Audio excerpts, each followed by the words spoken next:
जय गुरु जी। शुक्राना गुरु जी। अनंतम शुक्राना मेरे मालिक, मेरे सच्चे रब, सच्चे पातशाह, मेरे पालक, मेरे रक्षक, मेरे सिरजनहार, मेरे पालनहार। जय गुरु जी। दीपावली की बहुत बहुत शुभकामनाएं। गुरु जी की असीम कृपा से मैं पूजा जैन आज गुरु जी के ब्लेस्ड ग्रंथ दिव्य आभा के पृष्ठ नंबर 130, 131 और 132 का पठन करने जा रही हूँ। कोई भूल चूक हो जाए तो संगत जी माफ़ करिएगा। जय गुरु जी। पृष्ठ 130। विवाह रक्षक गुरु जी। मैं गुरुजी को जितना भी धन्यवाद दूं वह कम है।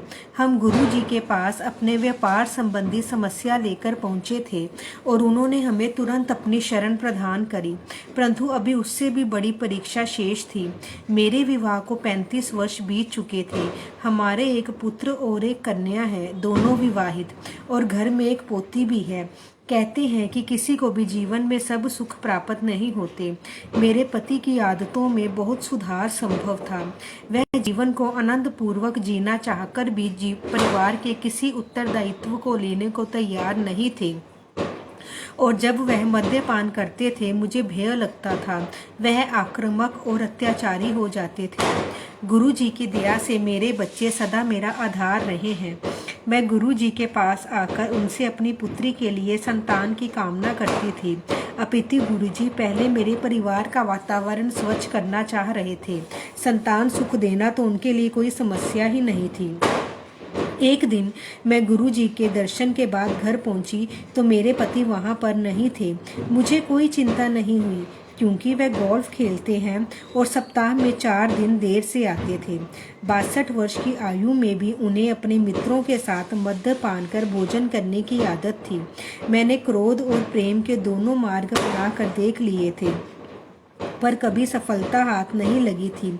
मैं कभी उनका विरोध नहीं कर सकी, क्योंकि फिर वह अपना हाथ उठाने लगते। मुझे अत्यंत भय लगता था। अक्सर रात को उनके घर में प्रवेश करते समय किसी भी हंगामे की आशंका से मैं सोने का बहाना करती थी।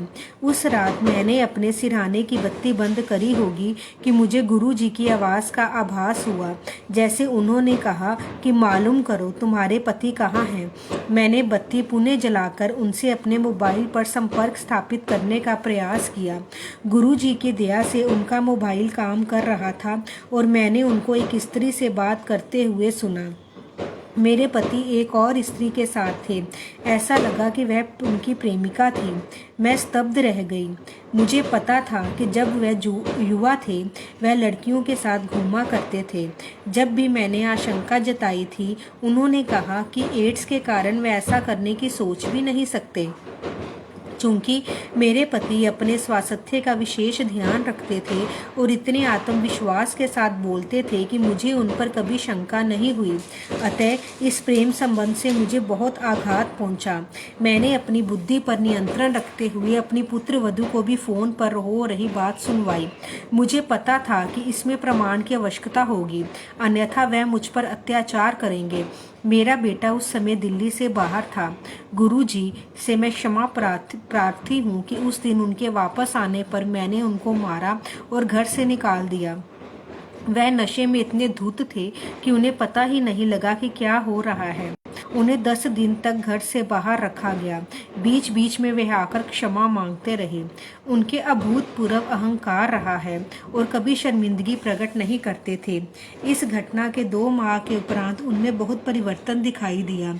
मुझे 35 वर्ष तक कष्ट देने के बाद वह भले मानुस हो गए। आज वह मुझसे, अपने बच्चों और पोत्री से अत्यधिक प्रेम करते हैं। यदि आजकल वह कभी नशा करते भी हैं तो बहुत रोकर क्षमा याचना करते हुए कहते हैं कि वे अच्छे इंसान हैं और उन्होंने मुझे बहुत कष्ट दिए हैं।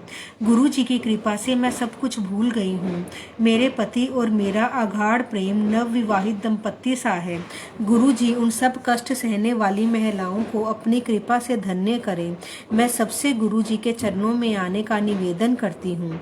वह साक्षात भगवान है। मैं उनसे अथाह प्रेम करती हूँ। एक भक्त। जय गुरु जी। शुक्राना गुरु जी। अनंतम शुक्राना मेरे मालिक।